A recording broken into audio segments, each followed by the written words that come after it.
So welcome everyone. This is a virtual town hall hosted by Casa de la Familia for Sexual Assault Awareness Month, which is the month of April.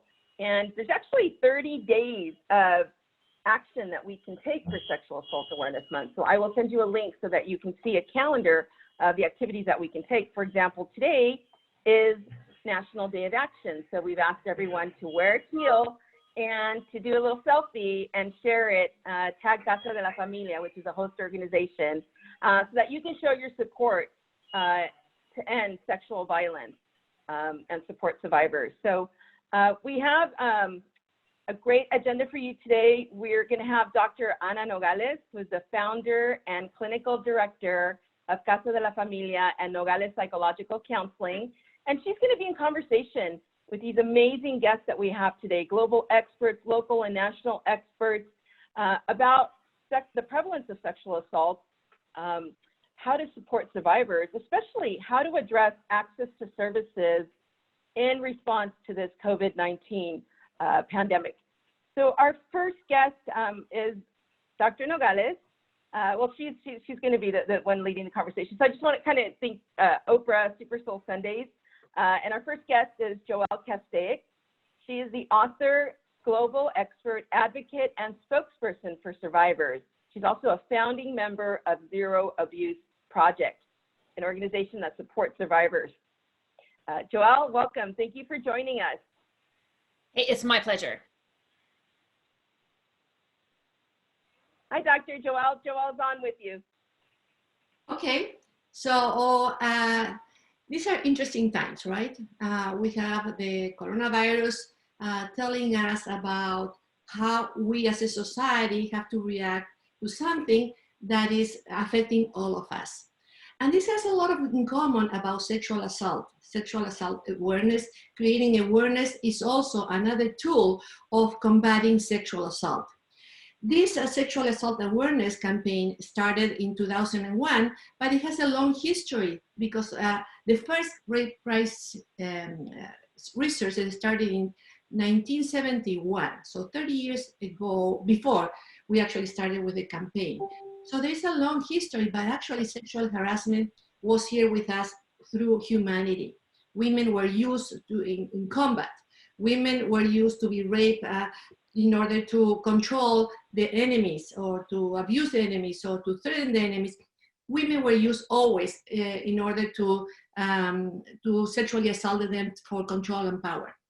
So this is not new, but the campaigns are new.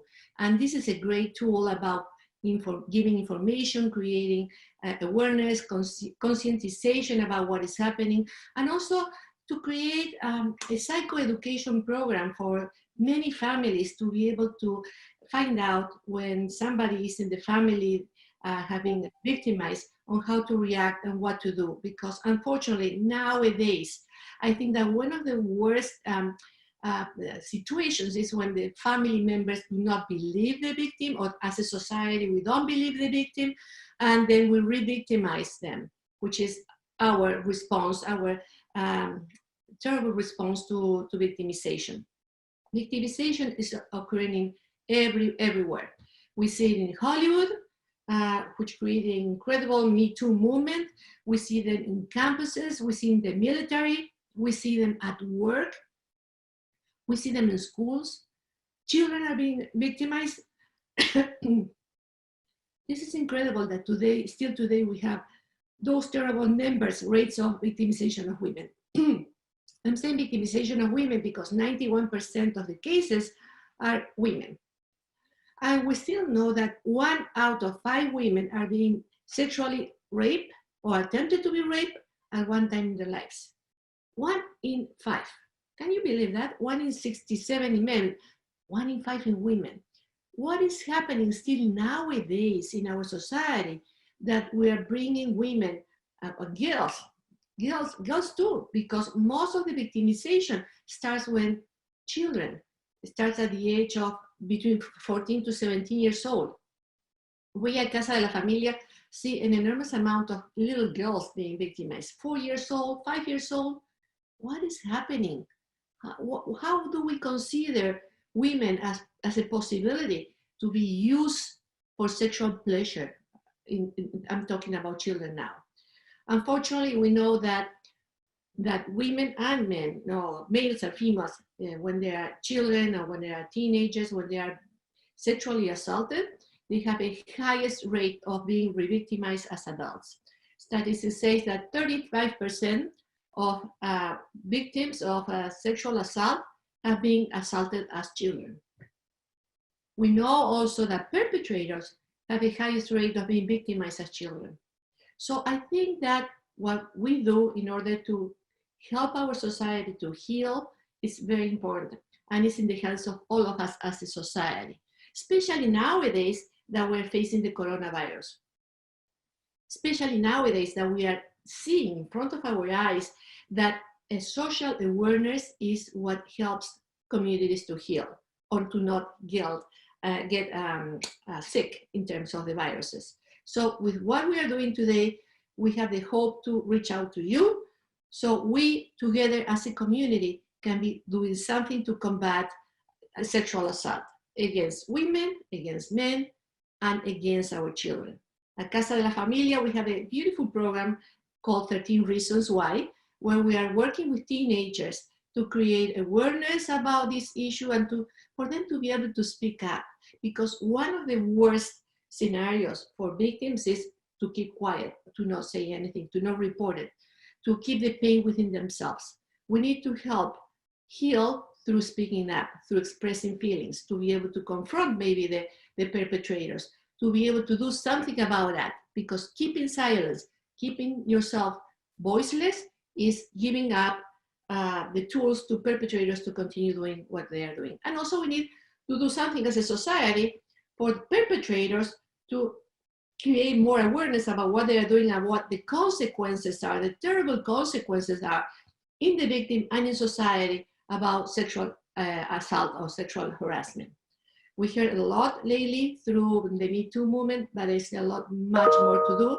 And it's evident because we still have victims at the same rate, victims of domestic violence, yes, too, but also sexual assault. And with this coronavirus, many victims are at home. We know that usually sexual assault is perpetrated by someone that we know, a relative, someone that is at home. So now when people are at home because of the quarantine, they might be even more exposed to issues of sexual harassment or sexual assault.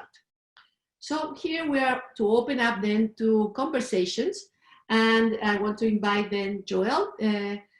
Gabriela, do you want to introduce Joelle? Well, I don't see Gabriela now. So Joelle, welcome, and thank you all of you and the panelists to be here with us today. I know that you all have something very important to contribute. So Joelle, I'm going to ask you to present yourself. Well, thank you. My name is Joelle Casteix, and I'm a founding board member of the Zero Abuse Project. And that is a nonprofit, national nonprofit dedicated to the eradication of child sexual abuse in all of its forms. And my role in the Zero Abuse Project is the culmination of the last 15 years of my work, where I have focused on helping survivors, adult survivors of child sexual abuse, find healing, find accountability, and find justice. And this COVID quarantine has created a scary new dynamic because we know two things. One, the majority of child sexual abuse happens in the home. And number two, child sexual abuse has nothing to do with sex and everything to do with power. And right now, people are feeling powerless, especially those who would prey on children. And so what do we do? What do we do in times like this? It is time for us to empower ourselves. It is time for us to empower our kids. And it's time to really realize that it's in our hands to take care of reporting abuse and reaching out to those who we feel may be in danger. I like to stress that times like this don't create abusers. But what stress does is it exacerbates behaviors that someone might already have. And when an abuser feels powerless, they go to the easiest target they have. And usually that's a child in the home. And even if that child might not have earlier been a target, if it was a predator that focused outside of the home, they'll go where the easy victims are. And so what do we do? Number one, I feel we really need to understand that there aren't a lot of avenues right now. So, many courts are closed, but remember, the social workers, especially here in Orange County at CAST, are still out there, still working hard, still trying to help kids. And so it's very, very important to learn how to report abuse, because, all of us here who work in the field, we all know, and many of us are mandatory reporters. But I don't think your average American, your average person walking the street, socially distanced now, understands how to report child sexual abuse. So I encourage everyone, because this is there could be people from all over the country on this call, find out the local reporting number in your area and find out the number for the National Child Abuse Hotline, which is 1-800-4A-CHILD. Mm-hmm. I also think we really need to look at taking care of the caregivers. The more that we can reach out to everyone within the community, the more that we can empower those who may be under stress or who may be too scared to reach out and search for help. Finally, we really need to beef up what we do online and what our kids are doing online, and really review the rules that everyone has in their household. My son now is, he's 13 and he's online all the time now, most of it for school. We need to make sure that we know what our kids are doing, because predators who no longer have access to kids close by are going to use the internet, and they're going to use online resources to target as many kids as they can, and they're going to find the easiest target. And so if we can make our kids hard targets, that is what's going to keep them safer from abuse. Finally, for adult survivors, this is a very, very difficult time, because our support networks are not as easily accessible, and we have to find new support networks. Isolation is a big symptom of the adult survivor of child sexual abuse, and now we have enforced isolation. And so I implore everyone on this call to just reach out to someone is suffering, because the more that we can empower survivors to help heal themselves and to report what happened to them, even through new laws like AB 218 that allows adult survivors to use a civil court to name their perpetrator, the more, again, that we can keep kids safe, because we just have to keep the conversation going. And we have to embrace those who have been so horribly hurt. You touch a very important subject about reporting. And we know that children are not going to school now, they're at home. So usually, in my experience, I'm sure in yours too, children report when they go to school. They tell maybe another child, another student, and a friend, and this friend tells mom, and mom goes to the school, and then there's a report. Or the child goes to the counselor or to the teacher, to the principal, and child abuse is reported. Now children are at home. So if this child is living with an adult who is an abuser, and let's say dad is an abuser or the stepdad is an abuser, and mom is at home, but mom feels intimidated because maybe of domestic violence, maybe because she feels helpless and hopeless, and she doesn't believe the child. So what are your words for those families? You touched on a very important dynamic, because a lot of families don't report because the abuser is the only breadwinner. And if they report that abuser, the family's torn apart and there's nowhere to live. In many communities, they feel people are scared that in reporting abuse, it threatens their immigration status. There's so many terrible dynamics that keep people from coming forward and reporting. But what I implore people, because teachers are now observing online many of their students. Very limited. Yeah, but they actually see the kid in the home, which is interesting. And so I'm imploring teachers to keep their eye out. I empower middle schoolers in all of my talks that it's okay to tell a trusted adult if someone discloses child sexual abuse to them. In fact, in the Jacob Wetterling Resource Center, which is a part of the Zero Abuse Project, we tell kids to find 5 adults that they can talk to as their safety net. And that's really hard in times like this, but you know, there's got to be 5 adults outside of the bad dynamic situation that the child can reach out and talk to, who are safe. An adult who can report, an adult who can provide housing, an adult who can do all of these things to help take away that fear of the dynamic. You know, there's no catch-all, there's no heroic motion that can help these kids, but there are just a bunch of these small little steps that we can all take that maybe we can help a large portion of these kids who are now more vulnerable to abuse. Yes, I want to go back to the issue about believing the victim, and then we can talk about that more when we talk to Patricia, because she has a lot to say about victimization. So I think it's so important that we understand the dynamics of what is happening at home. And you have got a great point, Joelle, that now teachers can actually see more of the dynamics of what is happening at home. And the children need to know that they can still trust that teacher that is on the other side of social media, or this computer or the laptop or whatever they're using. So they still have a venue to reach out. 5 people, you said, Joelle, I think it's very important. And one of them still have to be the teacher. I hope it is the teacher. Because sometimes what I found out that still within the family, some children find that within the family, you know, my uncle, my aunt, my cousin, my sister, and my brother. And none of them can be, sometimes they are not able to do something about it. So one of them has to be someone outside of the family. And in case of children, I think that's the perfect venue, no? That one of them should be a teacher. Do you agree, Joelle? Yes, definitely. And a trusted adult who is in some kind of position to report. So if it's not a teacher, it's a policeman that you know, or a neighbor who holds a position of some kind of power, so that the kid knows, hey, if I talk to this person, they can help me. And so it's tough. And when you talk about believing the child, that's the biggest hurdle that many survivors have to. And we'll get back to that issue because I think it's extremely important in conversation with Patricia. Well, thank you, Joelle, so much.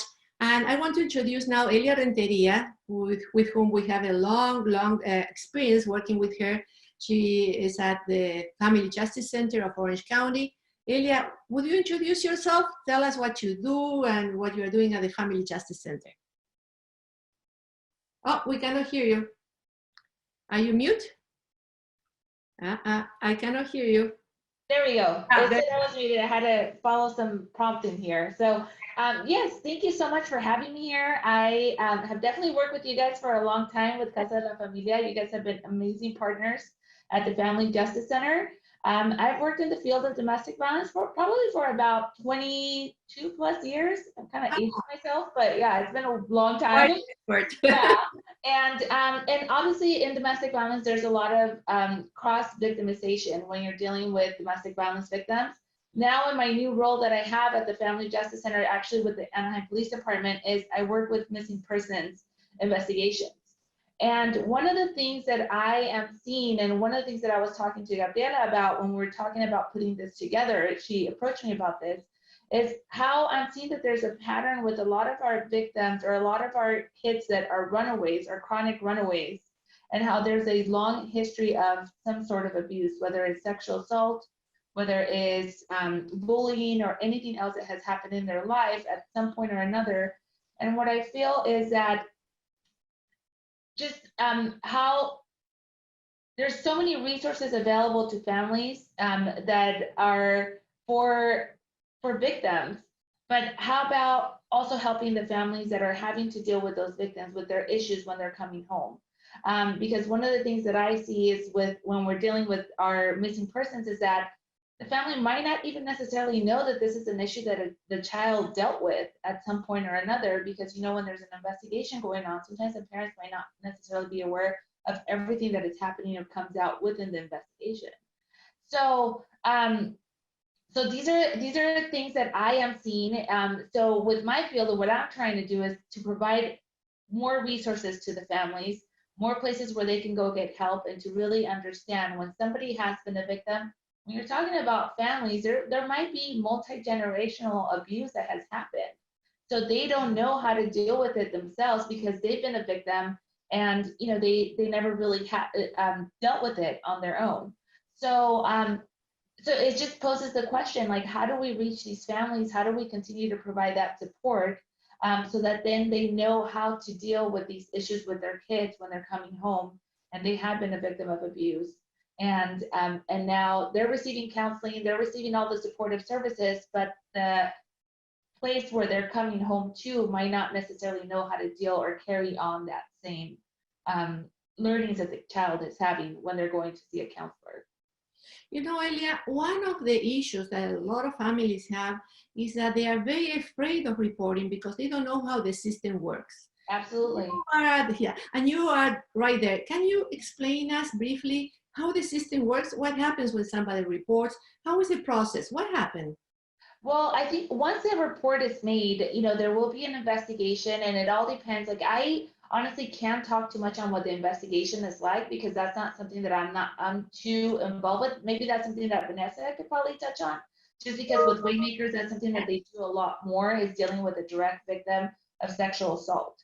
My role comes in afterwards to try to provide support for the families to, let's say, get them a restraining order, get them assistance, connect them to those counselors and those therapists that they need that assistance for. So yeah, when there's an investigation that starts, there's a lot of things that happen in between before somebody actually goes into trial or gets arrested and all of these other things, because they have to prove that the sexual assault has happened. So meanwhile, the family is kind of left like, okay, well, what do we do? Where do we get the resources? Where do we get the help? And we do have a large number of cases that are reported that, it takes time to follow up an investigation. So they could take a little bit of time. Elia, we're seeing more and more family justice centers opening up, which is great for the community. Absolutely. So people can have access to resources. Can you tell us what does the Family Justice Center do for the community so we can have clear understanding? Absolutely. I'm really happy that there's more opening up because I think that when you're providing services to a victim, it's best to have, one of the things that we've learned is to having all of the resources in one area where they could access all of these resources. It just makes it that much easier for a victim to reach out and to actually get the help that they need. So being able to identify some important partners that could be involved within the Family Justice Center to make sure that they're receiving all of the assistance that they need as a whole. So in our Family Justice Center, some of the partner agencies that we have, along with Casa de la Familia, is we have Waymakers. We actually do restraining orders on site.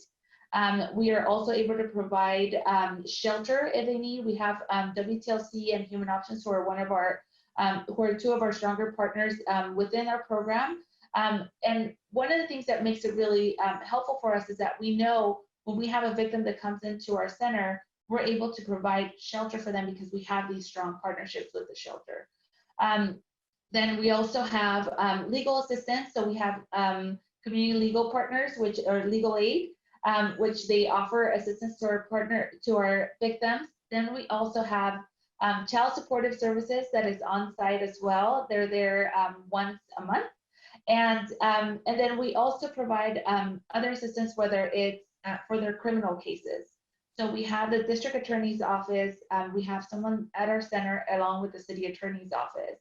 And we have advocates that are there. The most important role, or the most important person that a victim is going to see when they're coming to our center, is our wonderful advocates that we have that are able to walk them and be there with our victims to provide that additional support that they need and give them accessibility to all of these different resources. And that's in English and other languages too? Yes, we have it in English and Spanish right now.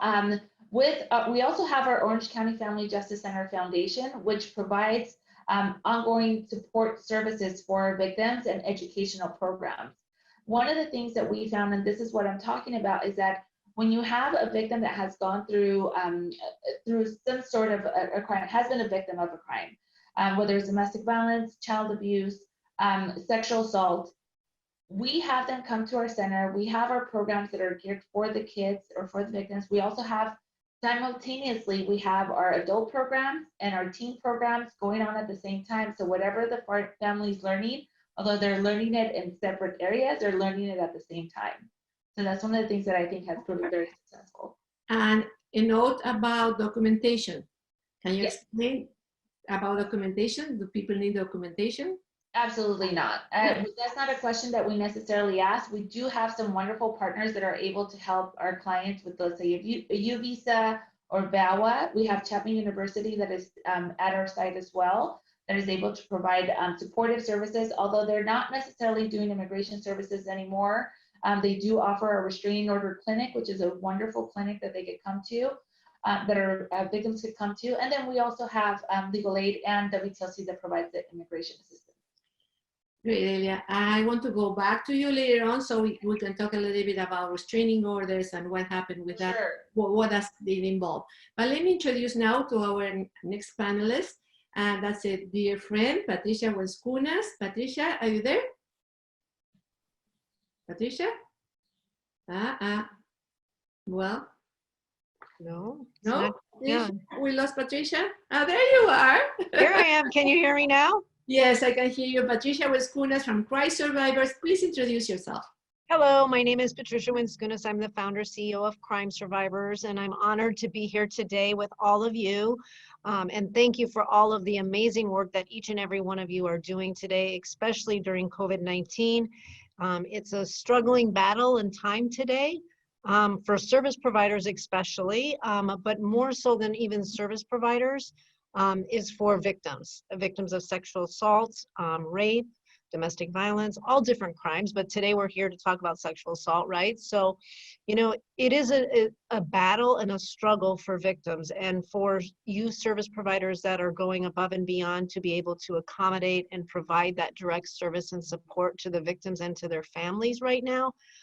Is going to leave a lasting effect to be able to give hope and healing, to be able to break the cycles of trauma and victimization, so that when COVID-19 passes, those victims will be able to have those direct services and support. So I can't thank you enough for being able to be here today and for being here every day for victims of crime. It does matter. It does make a difference.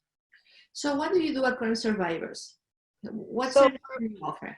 Yeah, so the Crime Survivors Resource Center, we're here to be, we're a tiny piece to a huge puzzle, obviously, but we feel like we're a voice for the voiceless. We're here to be able to collaborate and partner with all the amazing service providers in our community, whether it's in Orange County, Los Angeles, Riverside, San Bernardino, San Diego, Ventura, throughout Southern California. And it's really to provide whatever that victim's needs, right? So to be able to refer them to an advocate, whether it's with Waymakers or in another county with the Victim Assistance Program in that county, whether it's to provide them with counseling and therapy through Casa de la Familia, possibly other agencies within the community providing therapists and support and direct services. Whether it's also referring to the Orange County Family Justice, the new Santa Ana Family Justice Center. I know one of the questions was, I saw on the chat was if there's justice centers in Los Angeles County, of which there are. I believe there are 3 justice centers now in Los Angeles County, as well as in Riverside County has them also, as well as in San Diego County and many other counties that have these justice centers.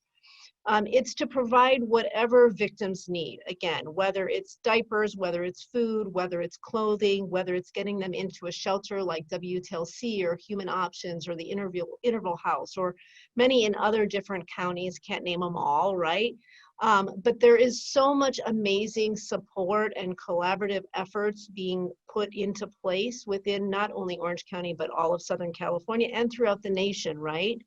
So we are just a tiny piece to be able to give hope, healing, resources, support, guidance, partnership, and really to bring awareness, excuse me, that crime happens everywhere. Obviously in COVID-19, it has gone to a higher heightened level right now, especially for victims. They're living with their abusers. They're in the home. They may not be able to access resources and support. So we're bringing that awareness. We're also there to prevent. Hopefully prevention is a key point, whether it's self-defense and safety classes, whether it's getting out and doing trainings and you know, bringing light to some of the things in the community. Also to be able to be an advocate. Advocacy is a key component of our organization, whether it's in Sacramento, whether it's locally, advocating on behalf of those that have been victimized, making stronger laws and legislation for victims of violent crime. And then also healing is, again, collaborating and partnering to make sure that victims have hope and healing. They have a voice. Like I said, a voice for the voiceless is a key component for me. I truly believe that one organization cannot do everything. I think that's why we become a force to be reckoned with when we unite together. Some organizations have large budgets, some have small. Some organizations have one program, some organizations have dozens of programs. Some have one staff member, some have hundreds of staff members. That's why I always say we're a tiny piece to this huge puzzle. But when we come together, we are there to help victims of violent crime for whatever they need. So again, as the founder CEO, as a survivor myself, I see such change in our communities, and I know through this COVID-19, we're all going to get through this together, helping one another as service providers, helping those that have been victims of crime, so that when this does pass, we become that much stronger as a unit to be able to really help those who are hurting. Because keep in mind, victims of sexual assault, victims of rape, all different victims and their families, they need the hope, they need the support, as well as us service providers. We also need to put the mask on ourselves in order to help other people as well. So I am so grateful for being able to be here today, to be able to help victims of crime, to break the cycles of victimization, and to have that hope and healing. We keep receiving questions and they're going up, so I won't be able to read them all. This one was for Elia, but actually you can answer it too. It says, how does someone get connected with the Family Justice Center? They're asking about the Anaheim Justice Center or Orange County Justice Center. And it says, can the person show up and obtain services, or does the survivor crime happen in Anaheim and do other police? And now we got lost because they move up. So it's access to, people are asking about access. So in response to this person that was asking, yeah, people can just show up. Can people show up to you too, Patricia? So for here at the Resource Center, it's by appointment only. So especially right now during COVID-19, we are still open. We are still running our services and programs. So it is by appointment only. And we suggest that people do call us directly to be able to set up that appointment. If they need help and support right now, I do know that a lot of locations are shut. Some are by appointment. Some are doing appointments via phone. Things are happening over Zoom, over emails, over text messaging. I'm getting a lot of text messaging on our phone during COVID-19. But day-to-day operations are continuously going here, as I know all of your organizations are working extremely hard right now. I know many other agencies, it depends, some are walk-in, some are not, some are by appointment, whether it's COVID-19 or on a day-to-day basis. I also know that all the national hotlines are probably to a heightened level right now. I know Vanessa can share later about the hotlines that they have locally here in Orange County. The National Sexual Assault Hotline is up and running, as well as all the other hotlines. And I know those hotlines that if you do call the national hotlines, they are also referring you to local organizations in the community. You can also call 211, and 211 will also refer you to an agency locally that can be able to help and support you during this challenging time too. Thank you so much. And there is another question, this question for Elia. We're going to go back later to Elia so she can describe more about how that it works, because people are asking, if I don't live in Anaheim, can I go to the Orange County Justice Center? Remember, it's Orange County Justice Center, not just Anaheim Justice Center, but there are other ones. But we'll get back to Elia later on so we can continue moving in the presentations, different presentations. And Patricia, with you, I want to go back later on in conversation about the issue of victimization and how re-victimization by their own family members happen when they are not believed, when they are just blamed for being victimized, and those issues. So that's fine? Yes, thank you. Okay, thank you, Patricia. Our next panelist is Vanessa Reyna. She's the director of Waymakers, overseeing the Sexual Assault Victim Services and Prevention Education Program. So I want to welcome you, Vanessa, and there are so many questions for you too. Hi, good morning, everyone. And I just thank you, Casa La Familia, and all the panelists for this platform and the opportunity to talk about such valuable, work that we're all doing, but also experiences and trauma that our clients are facing in our community. It's kind of a challenging situation because we all have COVID-19 at the forefront right now. And that said, there's still other traumas that happen for many who are in the same home or under the roof as their perpetrator or their person who's causing them harm. We want to be mindful of the impact that they're dealing with on the day-to-day and how they're able or not able to survive what's going on. Our program through Waymakers, Sexual Assault Victim Services, and all of Waymakers programs are operational. That said, we have had to realign some of our services in order to follow the standards and practices that are being recommended by the CDC and our healthcare agency. For us, I think that one thing that I do want to convey to our community, to all of those who are out there who are trying to access resources and support, our general main line is still available. So it's our general Waymakers phone number, which was, I have it here to share, is 949-250-0488. It's still being answered by our lovely receptionist. We have made accommodations to ensure that regular business hours, that same phone number, that if you were to Google Waymakers, that number is still being tended to and responding. If you go through our general website to inquire information about services to a survivor, our youth shelters, our youth offender wraparound programs, anything of those nature of those programs, you can send your information and you'll get a response. Our 24-hour hotlines for sexual assault victims or anyone impacted by sexual violence are fully operational 24/7 during this time as well. Those numbers, I'm going to shout them out, are 714-957-2737. And we also have a 949 number. It's 949-831-9110. So both that 714 and 949 number, again, we have advocates available to provide support to anyone who's just in need of resources, who's in crisis, who's been a victim of sexual assault and is unsure of what options they have during this pandemic, or just in general. I think one of the important things that I wanted to highlight is that April is Sexual Assault Awareness Month. Again, I applaud you for making this platform, for making this space in the midst of the pandemic and with everyone trying to adjust and adapt to social distancing and working from home, homeschooling. There are just so many elements that we're all, as humans trying to survive, but there is that additional element for a victim of a crime and what surviving means for them.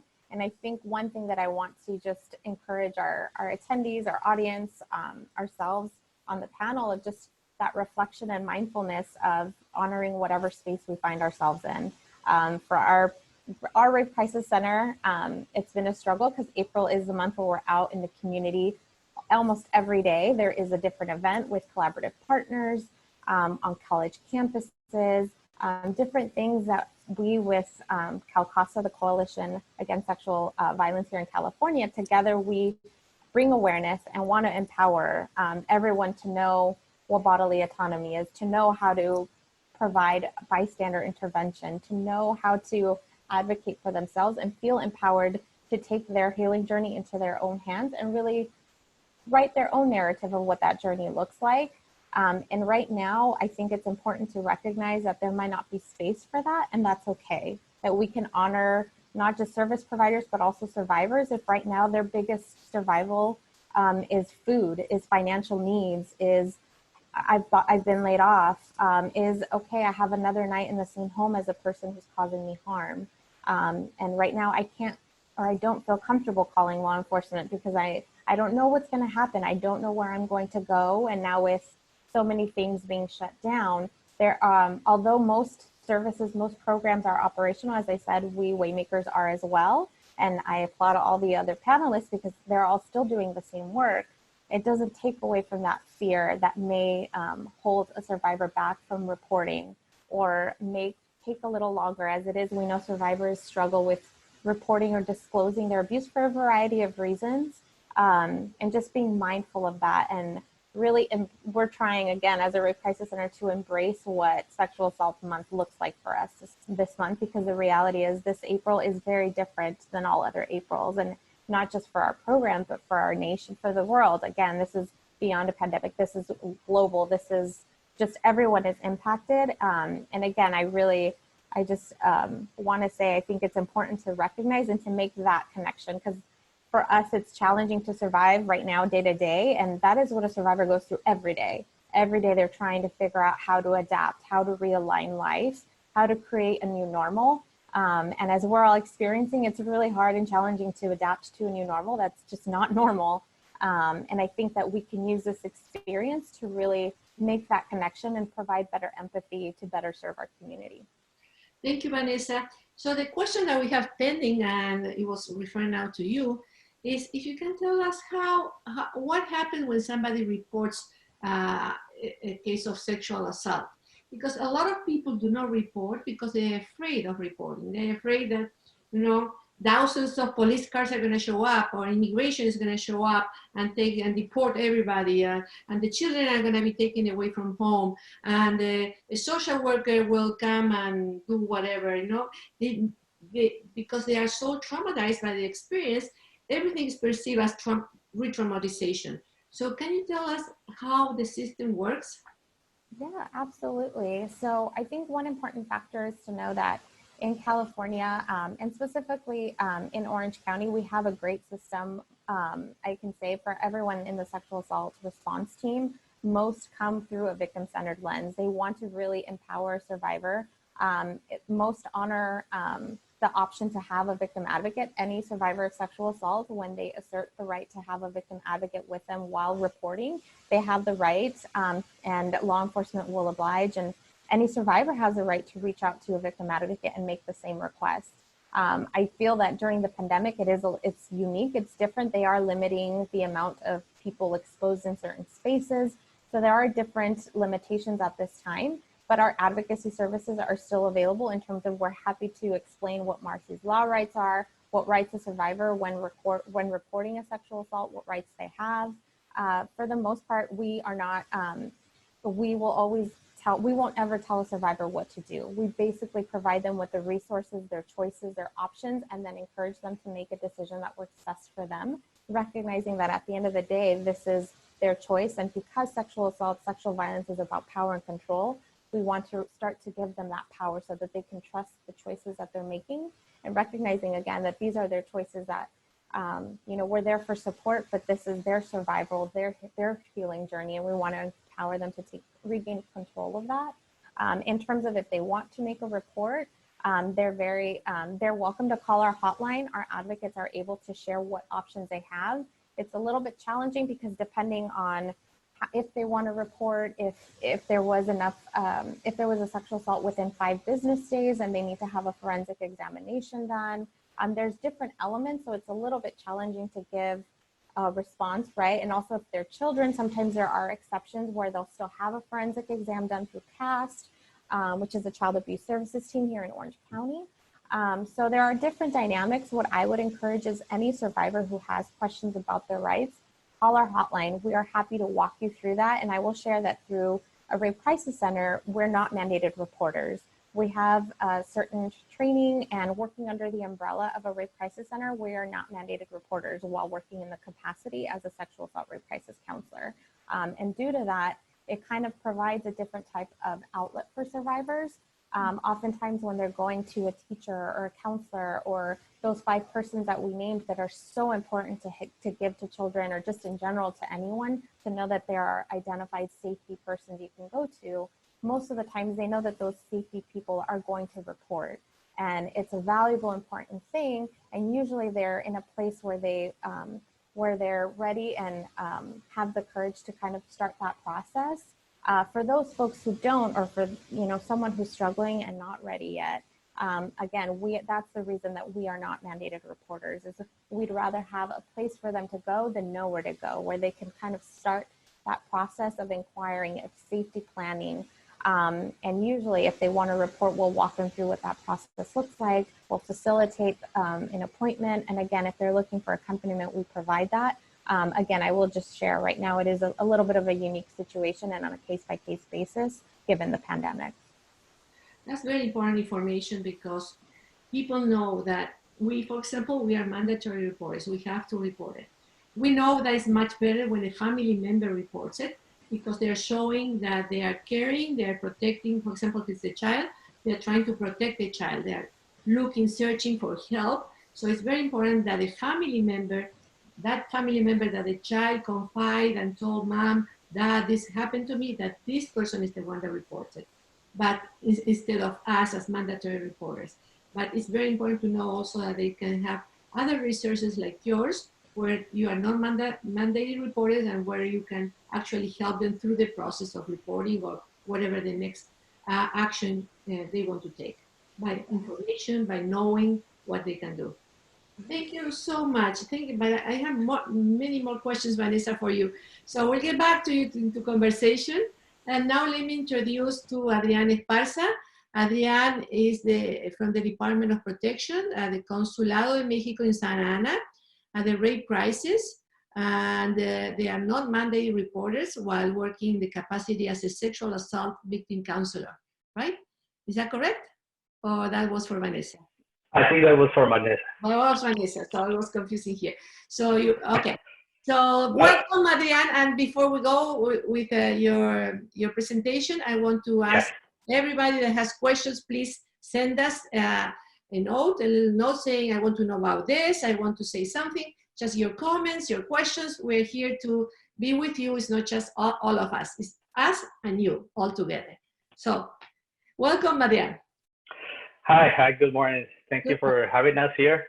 I don't know if you can hear me well. Yes. Okay, perfect. Okay, I'm a little confused because they told me it's going to be in Spanish. So the presentation is in Spanish. So I don't know if you're going to put it on screen. Yeah, you know what we're going to do at the end? We're going to dedicate a few last minutes to say something in Spanish. So we'll do that too. Okay, let's dedicate the last 10 minutes in Spanish. So Adrian? Okay. Yeah. Okay, perfect. Well, my name is Adrian Esparza. I'm from the Department of Protection of the Consulate here in Santa Ana. This is a small presentation about the services that we provide. We have a lot of help for the victims of sexual abuse and in general for victims of crime. So here we're starting with the consular network that's in the United States. There are 50 consulates of Mexico here in the United States and one consular section that's in the embassy in Washington. Here at the consulate in Santa Ana, we just covered the area for the Orange County. So it's all the 34 cities of the Orange County. If you live there, then you need to go to the consulate there in Santa Ana. I like to make here a point about the services that we provide, because of course we're the Consulate of Mexico, so all the services that we provide there are for Mexican nationals only. But if you're not from Mexico, you have like a question or something, you can always call us and we will be very glad to help you with that. So yeah, can we continue with the presentation, please? Yes. Sorry. Okay. Well, our mission is to protect the rights and interests of the Mexican nationals that reside here in Orange County, according to the international, national, and local law. There are many areas in the consulate, but when you hear about the consulate, you have to mind that we only do like passports and consular IDs and now the voters ID. But I mean, there's a lot more there, like the protection department. So this is the thing that everybody recognize the consulate for. Can we go to the next, please? They are the documentation department. They're the ones that issue the documents. They can also issue the birth the certificate of birth. So if you need one, you can always call us and we try to help you with that. Can we go to the next, please? So here are some requirements. For the passport, you need proof of nationality, a proof of identity. It needs to be an ID, a photo ID. And for the consular ID and voter's ID, you need the same, the proof of nationality. That's going to be your birth certificate and proof of identity with proof of address. We go to the next, please. Okay. So they have the Department of Protection. We have the legal assistance program, which where we have the attorneys. We see all of the legal matters like immigration, criminal, families, civil, labor, and if you have any questions about that, you can call us, you can contact us, or Adrian, I don't want to interrupt you, but this webinar, this presentation we're doing for everybody, and I would like if you can tell us what you do at the consulate for specifically for victims of sexual harassment or sexual assault. Yeah, sure. Sure. This is part. This is important part of what we do about the victims of sexual assault. Okay. I think in the next slide we have the support groups, because that's what we do there. We focus a lot in victims of sexual assault, as I was saying, victims in crime in general. So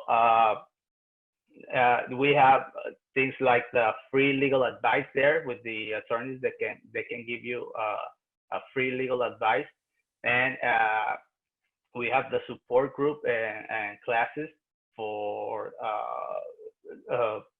the victims of sexual assault, and we have financial aid. I think it's the next slide too. We have financial aid, so we can help you if you need to get your documents for any case of sexual assault, like a passport or a consular ID. We have we can provide financial aid for food, clothes, temporal housing, and medicine, or anything that needs that the victim needs. We can provide the financial aid. So the only thing we ask for that thing is that you have an ID and you have a proof that you are a Mexican national. As I was saying, all the services that we provide there are for Mexican nationals only. So this is a phone hotline for information about the what we can do or we can help you with. And you go to the next, please. Oh, okay. This is you can find us in our official website and our social media and Facebook and Twitter, where we have information about that, and you can contact us through there. And these are the phones. This is the Consul Jasmine that she couldn't be here because she had an emergency. And you can always contact her. So we will be very glad to help you with. Well, thank you so much. Thank you so much. And I want to keep talking to you and see how the Consulado can help others. And we're going to be open to conversations with others that are sending here some questions and comments, like women have no rights. And this is interesting because there are some very, very negative comments here about, for example, one that says rape is the best sex. What is your reaction about someone saying here, rape is the best sex? I think you should delete them out of the comments, and I think you should delete their phone numbers and whoever they are instantly. You have hackers on here, and you may want to delete them all out. But I want your comment, Patricia. Yeah. Rape is the best sex. How sick can that be? It's extremely sick. It's intrusive. It's offensive. It's degrading. It's demeaning. Rape is a crime. It's hurtful. And for a survivor, I think it's very triggering. And I think it's very sad and disappointing that someone would be coming on here, especially a place that's supposed to be a place of information and safety. And it's also a reality in today's climate that there are people that feel that way. There are people that are enticed and intrigued, and they get something out of that behavior. They get off on that, and it leaves me a bit speechless because we are dealing with that day to day with a lot of survivors that feel that are being sexually assaulted and being raped by their loved ones or individuals in their family or their surroundings, and they feel that they don't have a way out. But I don't think that we have to ever sit back and tolerate that kind of behavior. And when I say delete them out or that you've been hacked or whatever else, it's because no means no. And I don't think that we ever should allow someone to be able to, whether it comes into Zoom or comes into our private space or into our hearts or into our souls, or to violate us. I don't believe that it should ever be accepted or tolerated, but that's my personal feelings. And I think that we should always use our voice, and we should always be able to speak up and speak out and say no, whether it's on a chat, whether it's the human element, whatever it is. I don't think we should ever tolerate that type of behavior. Well, if I can, about that kind of behavior, about posting something like that, but when somebody in their mind has that rape is the best sex, this person is talking about his feelings. I guess it's a man. His feelings, and his feelings are about overpowering someone, having someone, catching someone, like catching something that will give him pleasure, and he has totally disregard, totally lack of knowledge, total lack of consciousness about there's another person involved. This is just someone talking about, this is what gives me pleasure, and I can care less about somebody else. How sick can that? I think it's important, if I can chime in too, to share that yeah. This is a big problem or a big reason as to why survivors don't come forward is the rape culture that is prevalent. It really is a big factor in why survivors have resistance in coming forward. And oftentimes there is, those who are going to find spaces to come in and interrupt. And it is a battle, right? When we're out here talking about something that we're bringing to light, that these people causing harm don't want us to talk about this. They want it to maintain a taboo topic. And really the fact that we're all confident in talking on this platform, and that we are, as Patricia said, that we are saying no, that we're calling them out and bringing attention to this. We're not passive bystanders. We're active. If anything, this is the wrong panelist, the wrong audience, because we have no problem in saying that what you're saying is wrong, whether it's to disrupt this wonderful opportunity for us to bring awareness to our community, whether it's to impact or intimidate survivors who want to come forward and report, whatever the case may be, we're here confidently saying it's wrong. For someone who really has those struggles and has some sort of psychological issue or disorder, whether it's pedophilia or whatever the case may be, that those are things that need to be addressed through a clinician. And someone who really needs help and has those struggles, go find that help. This is not your space. This is a space for survivors. You know, and we're going to keep talking about this because this is how we empower survivors, and knowledge is power. And we're all surviving right here. And there's no room for that kind of space, in my opinion, also. Yeah, I really like what you had to say about the fact that this is a victim blaming issue and rape culture. And what we really need to understand is that no longer are we going to tolerate victim blaming and victim shaming. And this kind of hacking is just someone looking for attention and looking to get under our skin. But at the same time, what it really has done is put a spotlight on what our real fight is. And that is empowering survivors to come forward, because number one, it's not their fault. Number two, rape is a crime. And number three, we will do everything we can to get justice and accountability for survivors so they can take charge of their healing. Thank you so much. Sex is a way of two people getting together, enjoying their time together, communicating, establishing a more intimate bonding, relating to each other. Sex is not about power, it's not about control, it's not about hurting somebody else. Sex implies consentment from both people. You should ask permission to have sex when you want to have sex with the other person. Both of them have to agree to have sex. Both need to agree to have an intimate encounter. That's what sex is, the two people getting together, and not about violating somebody else's body, mind, and soul, which is rape, what rape does.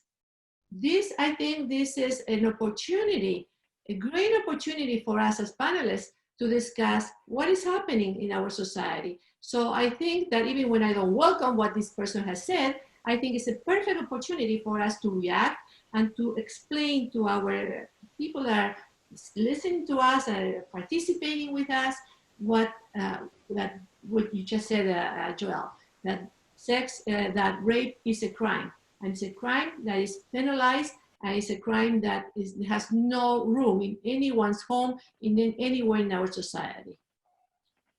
Absolutely. I think that's such a great point. And I love the fact that Vanessa just came out straight out and talked about it, because I think you're absolutely right. It's not something that we can just dismiss. If somebody is bringing this up, obviously there's other issues that are going on. And it is such a thing that is like implemented in our culture, about this great culture that we have. So it's good to talk about it. It's good to let people know that we're here to provide services. And what is the help that is available for those people that have that mentality? Where can they go and who can they talk to?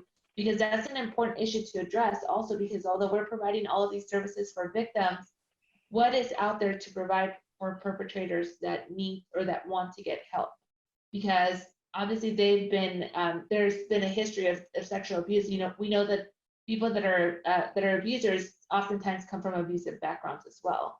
So what is available for them to be able to receive assistance or to receive help so that they don't follow in the same patterns and continue that same behavior? Because I think at some point we want to break those chains. And if you're removing the victim, but not necessarily providing services to the perpetrator, that bullet is still traveling and it's going to victimize somebody else. So it's a good way to segue into that and to talk about, like, where can they go and get help? Because at our center, we provide services for victims, but we do offer referrals to people that are coming in. And again, we're talking about sexual assault, and the majority of the issues that we deal with at the Family Justice Center are domestic violence, because that's one of the biggest things that we offer services for. However, we're still offering services for victims of sexual assault, because we have our sexual assault detail there, we have our domestic violence detail there, and we have great advocates. But where can they go get help? One of the things that we're starting is called a reboot program, and we're now offering services not necessarily at our center, but we're now addressing that issue for people that have been stuck in this cycle of abuse, to be able to reach that help and to get that help. So we came up with UCI, we came up with a 10-week program, which is called Reboot, to offer services for people that are in the beginning stages of an abusive relationship or have found themselves repeating those same cycles, of where they can get this help. And the program mainly talks about accountability. It talks about taking it in, not necessarily just the accountability, but also being responsible for your own behaviors. And at the end, we talk about gratitude, like how are we grateful for the things that we have and how we're able to demonstrate that. So That's one of the things that we're doing that within the program and through the Anaheim Police Department. So there are actually two choices. One, if somebody takes responsibility and knows that this is not good, this is not okay for anybody, so I will go and seek services like the ones that Elia is offering. Or the other choice is going through the criminal system when you are going to be sent to jail, and maybe you will not receive services there. So there are choices, right? Absolutely, yes. And I think it's important to know, because some people that may feel that way may have no knowledge about what are the consequences of rape or sexual assault. Some people think children don't know, they just are children, they will forget. Sexual assault, being a victim of sexual assault, is something that people do not forget. This is not something that you can put it aside. Some people may try to put it aside, but it's still in the brain system, somewhere in the brain. Some people overreact. Even when they try to put it aside, they may overreact in other issues in life, especially in relationships, because it creates much distrust in everybody. People develop post-traumatic stress disorders. People may develop clinical depression, extreme anxiety, panic attacks, sexual disorders, all kinds of different mental health disorders. So the consequences of sexual assault or sexual harassment can be terrible, not just for the person, but also for everybody around this person, especially for when minors are being victimized. Those are the ones that are being exposed later on to re-victimization. So we're talking about very serious stuff here. This is not just talking about, oh, let's talk about this. It's something that may happen to others. It may happen to someone in your family too. So that's why we are creating this town hall, so people can learn about it, so we can talk about it, so we can discuss with our panelists. Absolutely, that's such an important point that you're bringing up, because I think that it's so true when you're talking about when you've been a victim of sexual assault and you're suppressing those feelings and you're just, okay, I was a victim, I'm gonna dust it, because we have this such mentality of like, walk it off, dust it off, you'll be fine, like just, pick yourself up and keep moving as a survivor. But I think that it's so important to deal with that, because you don't realize like how much that's gonna affect your future relationships as well. And when you don't necessarily talk about it and you've suppressed it so long, sooner or later that's gonna come up, because it's like a pressure cooker. And I remember helping a victim one time that she's like, if I don't keep moving, if I don't keep doing what I need to do, who's going to pay my bills? How am I going to survive? I just need to keep moving and keep going on. And that is, she didn't give herself the time to really get the assistance or the emotional support that she needed, or to seek out counseling, because she's like, I need to work. And one day she was sitting in at a park, and then all of a sudden everything just came up, and she had a panic attack, had no idea where it came from or what it was that triggered it, but it was there. So that's when she finally came in to get assistance. And this was probably about a few months down the line, but it was such a traumatic incident that she just said, I just need to keep moving. And that is so important, to give yourself the time. As therapists, or as people that are helping victims, we talk so much about self-care, and we're also victims of that ourselves, or we're just like moving and wanting to help the next person and keep it moving. But it's so important to have that, because if you don't, then how do you expect to be able to provide services or help for someone else if you're not getting that self-care? You need to show how much it's needed. This brings the issue about coming from victimization to survivors, right. And you are saying about this specific lady. Myself as a clinical psychologist, I have to say that people need to keep going. So some part of being denying or putting aside something that is very traumatic to yourself, sometimes it's very healthy, but totally ignoring it and making it like never happened, making like it's out of your consciousness, that doesn't help, because as you said, it might happen next month, that you may overreact, and it could be next year, could be in 10 years, it could be when you are 70 or 80 years old. It still is in your mind, because that's how trauma works. Trauma stays in your mind forever. So, but we can become from victims to survivors. And I want a word about that from Patricia. Well, can you hear me? Yes, of course. Yes, okay, yeah, fantastic. So I do think there is a difference between living a victim's life and a survivor's life. I do feel that way. That's in my heart, that's in my soul, that's in my entire core of my being. As someone that has been victimized several times throughout my life, I know not talking about it, burying it in the core being of your being, into your deep belly, allows you, it gives the opportunity for other people to re-victimize you throughout your life. You can become, if you, like many of you have said, if you're a victim as a child, you don't deal with it, you don't get the help and support, then you can be re-victimized again, right?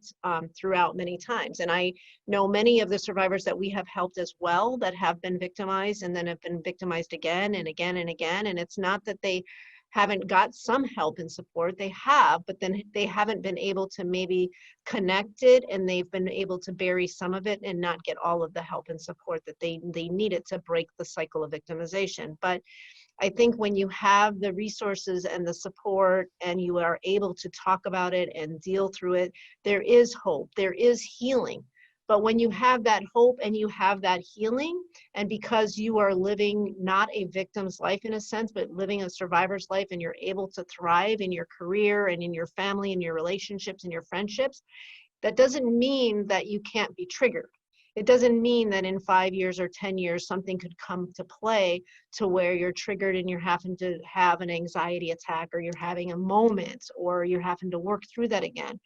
But there are so many wonderful resources out there that when you do have that trigger, like a lot of survivors that I've even spoke to now that I feel are thriving in their life, they've contacted me and they've reached out, and some of them are even service providers. And because of COVID-19, they're feeling isolated in their home, they're feeling alone, they're feeling triggered, they're not sure how to be able to cope or deal or heal. And now that they're service providers themselves, they're like, how do I reach out and say that I'm having a moment? And is that okay? Of course it's okay. It's okay whether you're a child, whether you're a teenager, whether you're an adult, whether you're an elderly person, whether you're triggered, you're a service provider, you're a victim, you're a survivor, you're a family member. It's okay to have a moment. It's also okay to reach out and say you're having a moment without guilt, without shame, without blame, without fear, without judgment, and be able to get that correct help and support and resources, especially now. There are amazing panelists here today. There's amazing service providers that want to help and want to support you. And it's also okay if you don't want to talk about it right now. You don't want to share it with someone. You want to feel isolated. You want to bury it in your belly right now because you're dealing with the obvious of being able to pay your rent and your bills and finding food and taking care of your children or your loved ones. And you're like, the trigger's there, the nightmares are there, the terrors are there, the feelings, the emotions are there, but right now you have to bury it because you have to get through this moment. That's also okay. There will be a day and a moment, maybe when COVID-19 passes, or maybe tomorrow, whenever that is, that you can turn to another service provider or a friend or a family member or a place of worship or wherever that is that you want to go to get that help and support. You can go to that safe place to be able to work through those feelings and emotions and moments. Doesn't mean that you're living a victim's life, doesn't mean that you're going 10 steps backwards. It may be that you just need a moment to deal with it and to heal from it. So I know that the panelists here today are amazing advocates, amazing service providers that would be happy to listen to you, to be happy to answer your call or your text or your email, whatever is most comfortable for you. I know there's amazing agencies and Casa de la Familia that has therapists that would be able to help and support you. Don't be afraid to make the call now or when COVID-19 passes, without judgment, without shame, without fear, without blame or guilt. Well, thank you so much, Patricia. Thank you so much. And we have to also realize that being a victim makes people feel helpless, especially when they feel that they have to self-blame, when they feel ashamed. And that's what really paralyzes many of them to be able to speak up. And sometimes, as it was mentioned, intergenerational victimization, sometimes blocks or stops parents from reporting it. So here we want to tell you, all of you, you know, as Patricia just said, you know, if there is something like that happening at home, speak up, look for what resources are around. There are many family justice centers. Elia, can anyone stop by at the Family Justice Center, even if they are not in the area? Yes, anyone can stop by our Family Justice Center. I know right now, because of the situation that we're going through, we're encouraging for people to call in. But our centers are still open. We're still providing services and resources on site. So if you need to come in, you're able to come in. We might have to take your temperature before you come inside, but definitely we are still providing services. However, like I said, we are encouraging phone calls. So the phone number to call, and I'm sure that Gabby will probably post it later also, but the phone number is 714-765 oh my God, I forgot. 1645, 1645. I'm so sorry, I totally blanked out on the phone number. I almost gave out my- Once again. Yeah, 765-1645. So that's our phone number. Please call us if you have any questions. Again, our advocates are there. They're answering any questions and providing resources. We've been able to place clients in shelter now because we're all still providing these resources and we're still providing our services because all of us here are an essential service that we're offering to victims because, you know, just like we said, it's still happening. So not just because we're all in our homes doesn't mean that it's not something that we're having to deal with. So please give us a call. You do not have to be an Anaheim resident in order to receive our services. When it comes to the criminal cases, it has to be an Anaheim case.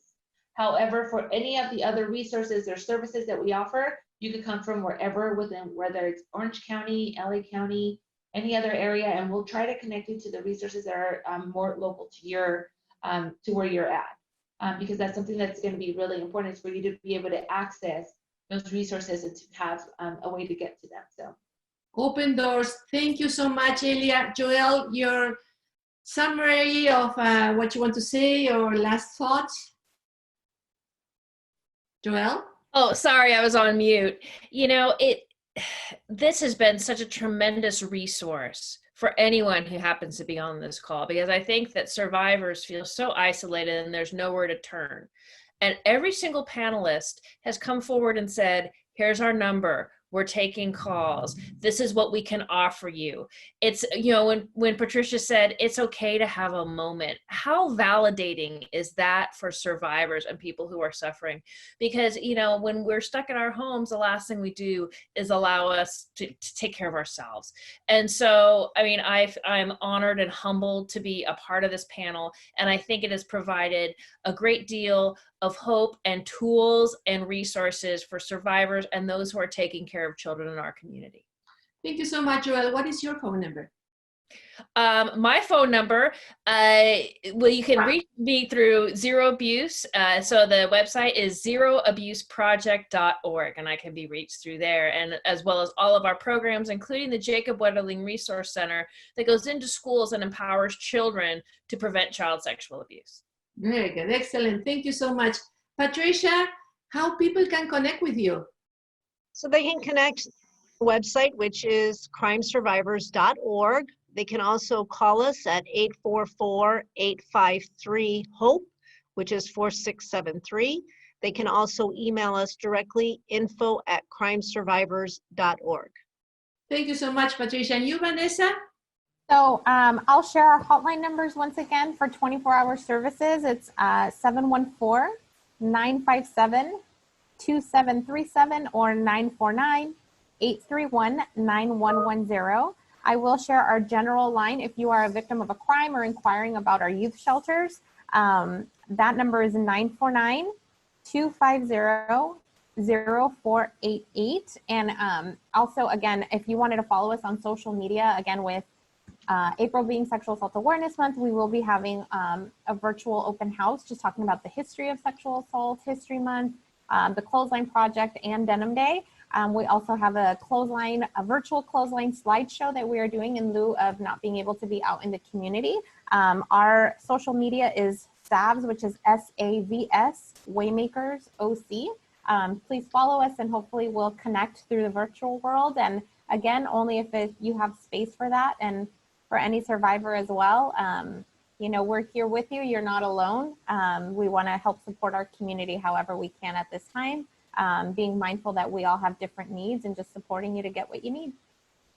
Well, thank you so much. We're going to put all of those resources together. Gabriela will be in charge of putting that list so everybody can have access to that list. Any last thoughts, Vanessa?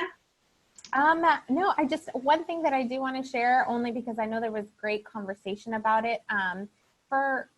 We talked a little bit about, you know, surviving, you know, how victims survive day to day. And one important thing that I do share with a lot of clients and parents who say, I don't want my child to talk about it. They say they're traumatized, they don't remember, they're doing well, they don't like therapy because they're talking about it over and over. Really, sometimes we do go with what we need each day to day, and that is okay. Take a moment right now to reflect on what you need. And I think right now it's not even day by day, it's hour by hour with those feelings. And I think that that's valid. And I also say that, you know, these wounds heal. Sometimes it takes more time to tend to them. But for anyone who's struggling or who is a survivor and is feeling conflicted about, you know, I just want to say whatever you did today is enough. You got through one more day, and that's okay. That was more than enough.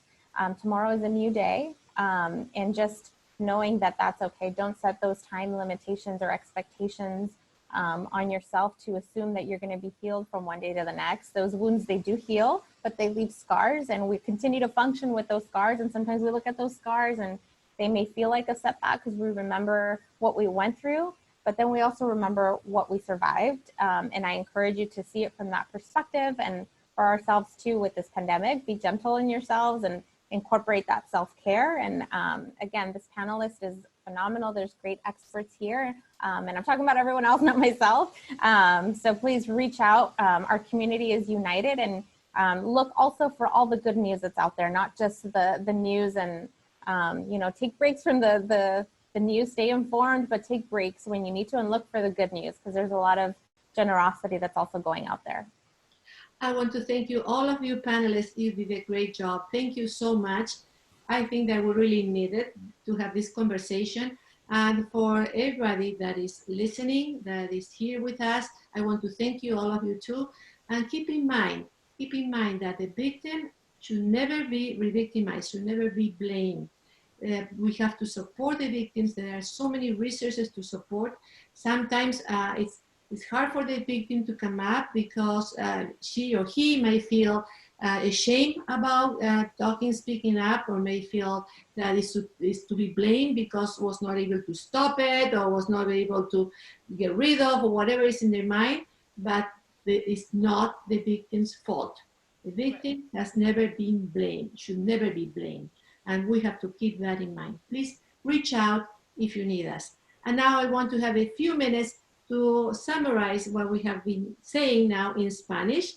So, para todos ustedes que no hablan inglés y que quieren saber de qué se trató todo esto, una pequeña síntesis, les quiero decir que están todas las líneas abiertas, servicios se están proveyendo a todos lados todavía, aún con la cuestión del coronavirus. Ustedes pueden llamar por teléfono, a lo mejor no tienen el mismo acceso en persona, pero sí pueden hacerlo telefónicamente, todavía pueden hacer órdenes de restricción, pueden llamar al 911 en caso de emergencia. Es muy importante que toda víctima de abuso sexual o de cualquier tipo de crimen sepa que tienen las líneas abiertas y los brazos abiertos para ser recibidos. Pueden llamar a Waymakers, que también tienen servicios en español. Pueden también llamar a hablar con Vanessa allí, con Joelle también pueden hablar, que está aquí en línea todavía con nosotros, y que el Consulado de México está también presente acá con el panelista, con Adrián. Estás aquí también, tienen también sus puertas abiertas. Yo sé que el Consulado de México jamás ha cerrado las puertas a otra persona que no sea mexicana. En mi experiencia, que les han abierto las puertas. Nosotros tenemos grupos de apoyo en los dos consulados, el de Los Ángeles y el de Orange County, donde también reciben a mexicanas y no mexicanas, o mexicanos y no mexicanos, no para los trámites consulares, por supuesto, pero sí para otros servicios de salud mental. Así que nuestras puertas están abiertas. Es importante que ustedes puedan buscar ayuda si la necesitan, que no se queden con esa sensación de vergüenza, de esto es algo que no se puede hablar, esto es algo que queda en la familia, que me tengo que guardar para siempre, porque muchas personas que hacen ese ejercicio mental de reprimir, de cancelar el trauma no se cancela porque uno le diga adiós. El trauma es algo que se queda en la mente de uno y salta en momentos en que uno menos los espera. Así que si usted se siente que ha vivido un trauma, busque ayuda para poder hablar de ese tema, porque hay muchísimos servicios disponibles en la comunidad. Con esto les quiero decir gracias. Los teléfonos de Casa de la Familia son 714-667-5220 y ustedes van a tener en pantalla, porque lo va a preparar Gabriela González, a quien le agradezco mucho que haya preparado todo este magnífico town hall. Van a tener todos los números donde pueden ustedes buscar servicios, ya sea en los Family Justice Center, que todavía proveen servicios a través del teléfono, o les dirán cómo llegar a ellos también. Estamos todos aquí juntos para una comunidad, para que esta comunidad unida podamos combatir este terrible flagelo contra la humanidad, que es el abuso sexual, ya sea en el trabajo, en las escuelas, en Hollywood, en la vida militar, en donde sea. El abuso sexual es un crimen. Aún dentro de la pareja, aún dentro de un matrimonio, es un crimen que no puede ser aceptado. Para que haya un vínculo sexual entre dos personas, tiene que haber consentimiento entre los dos. Si esto no ocurre, es una violación del derecho humano de la otra persona. Con esto los dejo. Cuídense mucho en esta época. Por favor, respeten todos los lineamientos que nos han dado acerca del virus y cómo proteger a su familia, y protejan también a los suyos de cualquier tipo de violencia en el hogar. Con todo esto, doy cierre a este town hall que hemos provisto aquí a través de SAAM, este mes de la concientización acerca del abuso sexual. Muchas gracias a todos los panelistas y hasta la próxima. Thank you. Thank you. Thank you. Bye, you guys. Thank you.